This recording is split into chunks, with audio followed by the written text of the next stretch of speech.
Herzlich willkommen zu einem neuen Video von www.samuraischwert.kaufen. Die Fragen unserer Kunden wiederholen sich meistens und deswegen starten wir jetzt eine Videoreihe, in der wir mal ein paar Basics über Samurai-Schwerter aufklären und die Fragen beantworten, die wir immer wieder von unseren Kunden gestellt bekommen. Am Ende des Videos werde ich euch noch 3 Tipps verraten, wie ihr beim Schwertkauf Geld sparen könnt und wie ihr falsche Angaben im Internet schnell erkennt. Okay, und diese Schwerter schauen wir uns heute zusammen an. Und zwar einmal ein Dekorationsschwert, das nur für Dekorationszwecke geeignet ist. Einmal ein Schwert für sportliche Übungen, auch Yaito genannt oder Trainingsschwert. Ein Schwert für Schnittübungen, auch Practical Katana oder Shinken genannt. Und ein japanisches Kunstschwert, das man in der Regel als Nihonto bezeichnet. Auf den ersten Blick sehen die 4 Schwerter sehr ähnlich aus. Aber im Detail gibt es große Unterschiede und diese Unterschiede sollte man auch kennen, bevor man sich ein Schwert kauft. Deswegen schauen wir uns das jetzt zusammen an. Los geht's mit den Dekorationsschwertern. Diese haben eine stumpfe Klinge und auch eine stumpfe Spitze. Dekorationsschwerter werden maschinell verarbeitet und sind einfach gehalten. Deswegen kann man sie schon für Preise ab 50 € kaufen. Aber dafür sind sie schon relativ schick und machen etwas her. Eine Besonderheit bei Dekorationsschwertern ist, wie die Klinge montiert ist. Dafür schauen wir uns das Red Dragon Katana von Epic Swords an und gucken mal, wie die Klinge dort in den Griff montiert ist.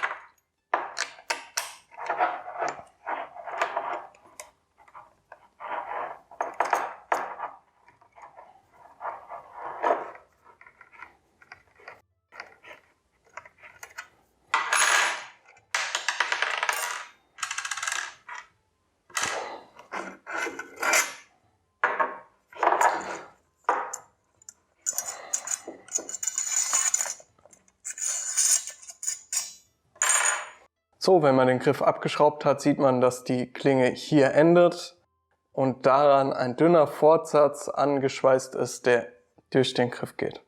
Dann schauen wir uns im Vergleich dazu doch mal eine normale Klinge an. Die normale Klinge besteht aus einem Stück und die Klinge wird fortgesetzt durch eine breite Klingenangel. In der Angel ist ein Loch, durch das dann später der Griff an der Klingenangel befestigt wird. Bei Dekorationsschwertern ist es wie gesagt etwas anders. Dort gibt es nur einen dünnen Fortsatz und die Klinge wird dann entweder am Griffende hier verschraubt, so wie es bei dem Schwert ist, das wir uns jetzt zusammen angeschaut haben. Es gibt aber auch noch eine zweite Version, bei der der Fortsatz hier noch etwas kürzer ist und dann einfach in den Griff geklebt wird. Und weil dieser Fortsatz hier relativ dünn ist und eben nur angeschweißt, sollte man Dekorationsschwerter niemals und wirklich unter keinen Umständen für Training oder irgendwelche sportlichen Aktivitäten benutzen. Das Problem ist, dass die Schweißnaht unter der Klingenzwinge sitzt. Und normalerweise sieht das so aus, wenn es nicht auseinandergebaut ist. Und hier ist der Griff. Da dieser Bereich hier verdeckt ist, könnt ihr nie wissen, wie gut die Schweißnaht verarbeitet ist. Und wenn ihr mit dem Schwert rumschwingt oder sonst irgendwelche Sachen damit macht, kann es sein, dass die Schweißnaht reißt und euch die Klinge einfach wegfliegt und der Fortsatz hier im Griff bleibt. Und deswegen, ich kann es gar nicht oft genug sagen, Dekorationsschwerter sind nicht für das Training gedacht. Nicht die, die ihr bei uns kaufen könnt und auch sonst keine, die ihr irgendwo online kaufen könnt. Also Dekorationsschwerter sind wirklich nur für die Dekoration gedacht. Wie kann man jetzt als Laie ein Dekorationsschwert von einem richtigen Schwert unterscheiden? Das ist relativ einfach. Dafür nehme ich hier mal ein richtiges Schwert aus meiner Sammlung. Beim richtigen Schwert, ich hatte euch die Klinge ja vorhin gezeigt, ist es so, dass hier in der Klingenangel Löcher sind und durch die werden dann zusammen mit dem Griff Holzstifte gesteckt. Wenn das Ganze montiert ist, sieht es dann so aus. Wir haben hier einen Holzstift in dem Fall und hier einen. Und diese Holzstifte halten den Griff fest auf der Klingenangel. Bei Dekorationsschwertern hingegen ist es so, dass nur ein dünner Fortsatz hier an die Klinge angeschweißt ist Die Klinge hält bei Dekorationsschwertern nicht dadurch im Griff, dass sie mit Holzstiften gekontert wird, sondern ist immer irgendwie geklebt oder am Griffende verschraubt. Und deswegen haben die Griffe von Dekorationsschwertern auch keine Holzstifte. Also nochmal einfach zusammengefasst: Holzstifte im Griff deuten darauf hin, dass es ein richtiges Schwert ist. Wenn nichts durch den Griff geht, das die Klingenangel kontert, ist es in der Regel ein Dekorationsschwert, das so einen dünnen Fortsatz hier hat, der nicht gekontert werden muss. So viel zu stumpfen Dekorationsschwertern. Kommen wir zur nächsten Art stumpfer Schwerter, und zwar dem Trainingsschwert. Diese Trainingsschwerter werden häufig auch Iaito genannt. Der Name Iaito setzt sich aus zwei Begriffen zusammen. Iai bedeutet übersetzt, da muss ich kurz auf meinen Spickzettel schauen, präsent sein im Moment, aufmerksam sein oder fokussiert sein. Der zweite Begriff ist To. To ist einfach eine japanische Bezeichnung für ein Schwert. Beim Iai-Training fokussiert man sich hauptsächlich auf das Trainieren des Ziehen des Schwertes. Dieses Training wird dann Iai-Jotsu oder Iai-Do genannt. Iai-Do und Iai-To hören sich natürlich sehr ähnlich an und werden deswegen auch gerne verwechselt. Iai-Do bezeichnet aber das reine Training mit dem Schwert und Iai-To ist der Name für das Schwert selbst. So ein Iai-Do, ein Iaito hat in der Regel eine stumpfe Klinge. Meins wurde in Japan gefertigt. Dort haben die Trainingsschwerter meistens eine Klinge aus einer rostfreien Aluminiumlegierung. Außerhalb von Japans werden aber auch viele Trainingsschwerter mit einer Stahlklinge produziert. Schwerter mit Stahlklinge sind etwas schwerer als die mit Aluklinge. Das sollte man beachten, bevor man sich so ein Schwert kauft. Bei längeren Trainingseinheiten kann so eine Stahlklinge dann schon sehr die Gelenke und so weiter belasten. Deswegen muss das Schwert etwas auf die eigenen Trainingsumstände abgestimmt sein. Diese Trainingsschwerter sind vollwertige Schwerter. Das bedeutet, der Griff, das Stichblatt, die Schwertscheide und so weiter ist wie bei einem ganz normalen Schwert. Der einzige Unterschied ist, dass bei diesen Schwertern eine stumpfe Klinge montiert ist. Und genau das ist der Unterschied zu Dekorationsschwertern. Dekorationsschwerter haben eine stumpfe Klinge, aber der Rest des Schwertes ist sehr einfach gehalten. Trainingsschwerter sind richtige Schwerter, die einfach nur eine stumpfe Klinge eingebaut haben. Deshalb haben richtige Trainingsschwerter auch immer die Holzstifte durch den Griff, von denen ich vorhin schon erzählt habe, weil der Fortsatz der Klinge hier weitergeht und mit einem Holzstift gekontert ist. Wie ich vorhin schon gesagt habe, ist das bei Dekorationsschwertern nicht der Fall, aber da ein Trainingsschwert ein vollwertiges Schwert ist die Klinge auch dementsprechend gestaltet und durch den Griff ist eben dieser Stift, der die Klinge im Griff kontert. Preislich liegen Trainingsschwerter ungefähr zwischen 100 und 400 Euro, je nachdem für welche Ausführung man sich entscheidet. Meins zum Beispiel kommt aus Japan, das hat ungefähr 300 Euro gekostet, aber man bekommt günstige Trainingsschwerter auch schon für Preise für um die 100 Euro. Dann kommen wir zu der Art von Schwert, über die es auf jeden Fall die meisten Fehlinformationen im Internet gibt. Das sind die Schwerter mit scharfer Klinge, im japanischen Shinken genannt. Hier haben wir ein Exemplar, das auch für Schnitttests geeignet ist. Da hört man häufig die Bezeichnung Practical Katana. Ein Practical Katana sollte natürlich besonders scharf sein und auch aus dem richtigen Stahl, dass man damit tatsächlich auch Schnittübungen durchführen kann. Die Bezeichnung Practical Katana hat ein Schwerthändler eingeführt, um seine Schwerter zu benennen, die für Schnitttests geeignet sind. Aber heute ist es ein gängiger Begriff für alle Schwerter, die schnittfähig sind. Auch diese Schwerter haben natürlich Holzstifte im Griff, die die breit fortgesetzte Klingenangel hier kontern, so dass der Griff gut auf der Klingenangel hält und keinen Spielraum hat. Preislich liegen diese Schwerter zwischen 100 und 3000 Euro. Schwerter in dieser Preisklasse werden heutzutage in der Regel in China gefertigt. Viele Händler machen auch andere Angaben. Mag sein, dass so ein Schwert auch als Made in Germany angeboten wird, wenn am Ende irgendwie noch der Griff auf die Klinge in Deutschland gesetzt wird. Aber der Ursprung der Schwerter in so einer relativ günstigen Preisklasse ist eigentlich immer China. In dem Preisbereich werdet ihr nichts finden, was aus Japan stammt, außer es ist ein Trainingsschwert oder Dekorationsschwert mit stumpfer Klinge, wie ich euch das vorhin gezeigt habe. Selbst die kosten aus Japan um die 300 Euro. Wie gesagt, preislich liegen die Schwerter zwischen 100 und 3000 Euro. Der Preisunterschied wird in der Regel dadurch verursacht, welcher Stahl für die Klinge verwendet wurde und wie aufwendig die Verarbeitung des ganzen Schwertes ist. Der große Preisunterschied zwischen 100 und 3000 Euro verleitet viele Händler dazu, etwas, nennen wir es mal, übertriebene Angaben über ihre Schwerter zu machen, Diese werden dann gerne noch mit einem chinesischen Zertifikat beurkundet. Ja, da müsst ihr als Kunde einschätzen können, ob die Angaben des Händlers realistisch sind oder halt eben nicht. Bei günstigeren Modellen, wie diesem hier zum Beispiel, das liegt preislich bei 300 € ungefähr. Bei diesen Modellen kommt Kohlenstoffstahl zum Einsatz. Der wird auch in der Industrie verwendet und ist deswegen in großen Massen günstig verfügbar. Dieser Stahl ist gut für Schwerter geeignet.